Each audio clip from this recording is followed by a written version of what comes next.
तो हेलो दोस्तों, मैं सत्यम सिंह आज आप लोगों को सिखाऊंगा कि आप कैसे एक अच्छी इंग्लिश सीख सकते हैं। तो आइए सीखते हैं। पहली बात, मैंने आपको सारी चीज़ें बताई है। पहले बताया था लैंग्वेज क्या होती है। तो लैंग्वेज क्या होती है आप बताइए, कमेंट कीजिए। पहला बताया था मैंने लैंग्वेज। तो लैंग्वेज क्या होती है? एक माध्यम होती है किसी भी व्यक्ति से बात करने का। ठीक, उसके बाद मैंने बताया था आपको लेटर। तो लेटर क्या होता है?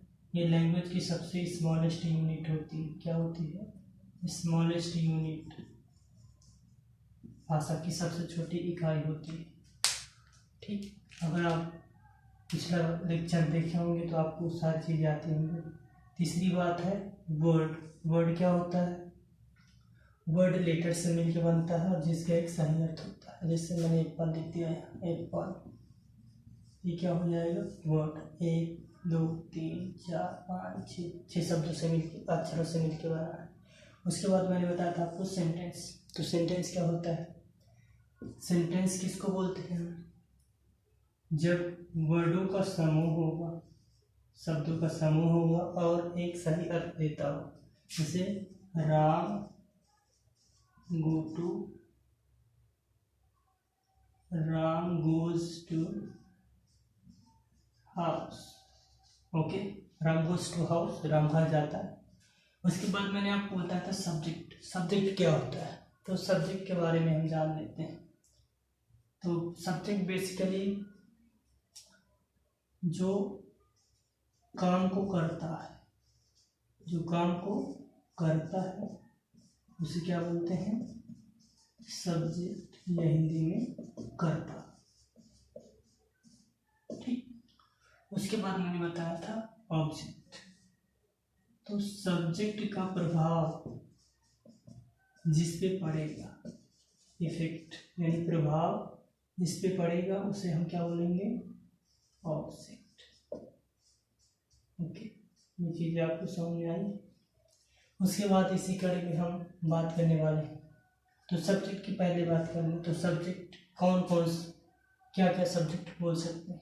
तो सब्जेक्ट दो चीज़ें हो सकती हैं, पहला नाउन या तो प्रोनाउन। एक सेंटेंस को बनाने के लिए सब्जेक्ट की ज़रूरत होती है। सब्जेक्ट क्या क्या हो सकता है? तो पहला होता है नाउन, जिसको हिंदी में बोलते हैं संज्ञा। दूसरा होता है प्रोनाउन। यही दोनों सब्जेक्ट के रूप में काम करते हैं सेंटेंस। तो बस हम आज पढ़ने वाले हैं noun.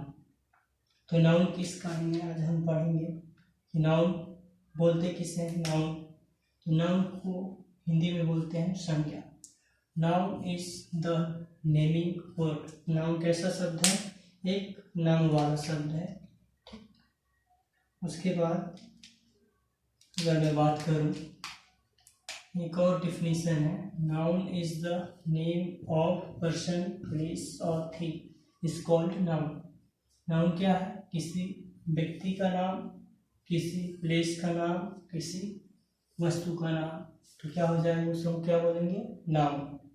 Okay, types of noun में क्या है? There are 5 types of noun. तो 5 टाइप्स ऑफ नाउन क्या होते हैं? तो पहला 5 टाइप्स ऑफ नाउन में है प्रॉपर नाउन, जिसको हिंदी में बोलते हैं व्यक्तिवाचक संज्ञा। दूसरा कॉमन नाउन, जिसे बोलते हैं जातिवाचक संज्ञा। तीसरा कलेक्टिव नाउन, जिसे हम बोलते हैं समूहवाचक संज्ञा। उसके बाद चौथा है पदार्थवाचक संज्ञा, जिसको हिंदी इंग्लिश में बोलते हैं मटेरियल नाउन। उसके बाद अब्स्ट्रैक्ट नाउन, जिसको हम हिंदी में बोलते हैं भाववाचक संज्ञा। तो ये सारी चीज़ें आपको एक उदाहरण के माध्यम से समझाता हूँ। तो आइए एक उदाहरण ले लेते हैं। मान के चलिए बन नहीं पा रहा है। मान के चलिए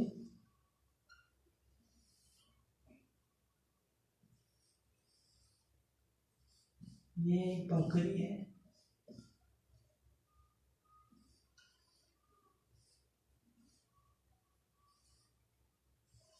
ओके, जिसके 2 सींग हैं, यहाँ पर आँखें हैं, उसके हाथ का पूंछ है। ओके, तो ये हो गई बकरी हमारी, ये कान है। उसके बाद अगर इस बकरी को केवल बकरी बोलेंगे तो किसी जाति के भी बारे में बताया जा रहा है, तो ये हो जाएगा कॉमन नाउन। जब हम किसी जाति के बारे में बात करते हैं तो होता है कॉमन नाउन। तो ये बकरी की जाति है, इसीलिए कॉमन नाउन हो जाएगा। जब इस बकरी का नाम रख दिया जाएगा हीरा, अगर इस बकरी का नाम हीरा रख दिया गया तो इसको क्या बोला जाएगा? Proper noun. ओके, उसके बाद जब इस बकरी को किसी झुंड में छोड़ दिया जाए, किसी झुंड में छोड़ दिया जाए तो ये कैसा नाम हो जाएगा? कलेक्टिव नाउन, यानी समूहवाचक संज्ञा। ओके, अगर इस बकरी को काट दिया जाए और इसका मांस कोई बना के खाए तो हो जाएगा मटेरियल नाउन।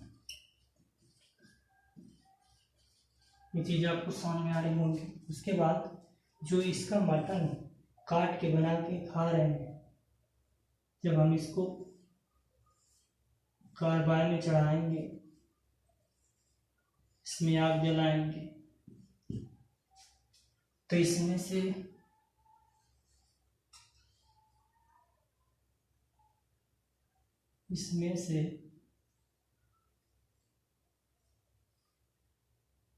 जो सुगंध निकलेगी,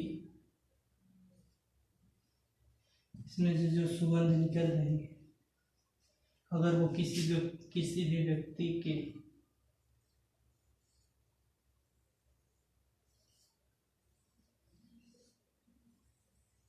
मान के चलिए ये कोई व्यक्ति है,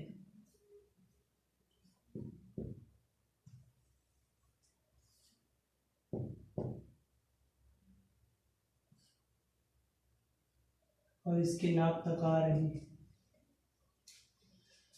तो ये महसूस करेगा कि भाई क्या है, क्या चीज है जो मेरे नाक तक आ रही है। तो जो इसका महसूस करना हुआ ना, वही हो जाएगा अब्स्ट्रैक्ट नाउन। ओके, ये चीज आपको समझ में आ रही होंगी। जब बकरी को केवल बकरी बोला जाएगा तो हो जाएगा कॉमन नाउन। जब बकरी का प्रॉपर नाम रख दिया जाएगा तो हो जाएगा प्रॉपर नाउन। जब बकरी को किसी झुंड में छोड़ दिया जाएगा हो जाएगा कलेक्टिव नाउन। जब बकरी को काट के उसका मांस बना के खाया जाएगा तो हो जाएगा मटेरियल नाउन। जब बकरी के मांस को किसी कढ़ाई में चढ़ा देते हैं, उसको बनाते हैं, उसको जो सुगंध आती है हमारे नाक तक, उसको हम बोलते हैं भाववाचक संज्ञा, यानी अब्स्ट्रैक्ट नाउन। क्या हो जाएगा? Abstract noun. तो ये चीज़ आपको समझ में आई होंगी। आइए एक बार फिर से देख लेते हैं। तो मैंने आपको क्या क्या बताया? मैंने बताया था पिछली क्लास में लैंग्वेज क्या होती है? एक माध्यम होती है किसी व्यक्ति से बात करने का। उसके बाद मैंने बताया था लेटर क्या होता है? वो लैंग्वेज की सबसे स्मॉलेस्ट यूनिट होती है, भाषा की सबसे छोटी इकाई। उसके बाद मैंने बताया था वर्ड किससे बनता है? अक्षरों से मिलकर बनता है, जिसका एक अपना अर्थ होता है, ठीक, सिंपल। उसके बाद मैंने सेंटेंस बताया था। सेंटेंस क्या होता है? वो वर्ड से मिलकर बना होता है और उसका एक अपना अर्थ होता है, जैसे राम गोज टू हाउस। उसके बाद मैंने बताया था सब्जेक्ट। एक सेंटेंस बनता कैसे? उसमें 3 चीज़ें होती हैं, सब्जेक्ट, वर्ब, ऑब्जेक्ट। तो इसी कड़ी में हम आज पढ़ रहे थे सब्जेक्ट। तो सब्जेक्ट क्या होता है? सब्जेक्ट क्या क्या हो सकता है? तो सब्जेक्ट हो सकता है नाउन, हो सकता है या तो प्रोनाउन हो सकता है। एक सेंटेंस को बनाने के लिए शब्द की जरूरत पड़ती है, उसमें नाउन या प्रोनाउन हो सकता है। तो आज हम पढ़ रहे थे नाउन। तो नाउन क्या होता है? नाउन को हिंदी में बोलते हैं संज्ञा। उसके बाद noun is the naming word. Noun एक शब्द है जो कि नाम में यूज होता है। उसके बाद उससे definition, noun is the name of person, place और थिंग। नाउन क्या है? पर्सन, किसी व्यक्ति का नाम, किसी स्थान का नाम, किसी वस्तु का नाम। वो नाउन हो जाएगा। उसके बाद मैंने बताया था आपको कि टाइप्स ऑफ नाउन, नाउन कितने टाइप्स के होते हैं। There are 5 types of noun. पहला प्रॉपर नाउन, जिसको बोलते हैं व्यक्तिवाचक संज्ञा। जब हम किसी भी व्यक्ति का नाम प्रॉपर लेंगे तो हो जाएगा प्रॉपर नाउन। जैसे इस बकरी का नाम हीरा रख दिया गया तो हो जाएगा प्रॉपर नाउन। उसके बाद मैंने कॉमन नाउन बोला। कॉमन नाउन किसी जाति विशेष के बारे में बात की जाएगी, जैसे बकरी, बकरा, बफेलो, ये सारी चीज़ें ये आ जाएगा कॉमन नाउन में। उसके बाद जब किसी बकरी को या कोई झुंड की बात हो जाएगी, जैसे आर्मी, कई लोगों से मिलकर बनती है आर्मी, तो इसको बोलेंगे कलेक्टिव नाउन। उस बकरी को छोड़ दिया गया झुंड में तो हो जाएगा कलेक्टिव नाउन। उसके बाद मैंने बताया था मटेरियल नाउन। मटेरियल नाउन जब हम किसी पदार्थ को, उस पदार्थ से एक नई वस्तु बनाते हैं तो उसको बोलते हैं प्रॉपर नाउन, मटेरियल नाउन, और उससे खाने में यूज करते हैं तो ये जाएगा मटेरियल नाउन। उसके बाद अब्स्ट्रैक्ट नाउन, जब हम किसी भी शब्द, किसी भी चीज़ को महसूस करते हैं, जैसे मैंने कहा ऑनेस्टी, ऑनेस्टी यानी ईमानदारी। ईमानदारी को हम केवल महसूस कर सकते, देख नहीं सकते। तो ये वीडियो यहीं तक। आई होप ये सारी चीज़ें आपको समझ में आई होंगी।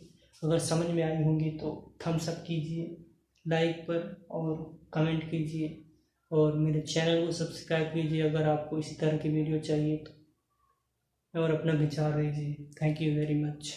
कल फिर मिलेंगे। जय हिंद।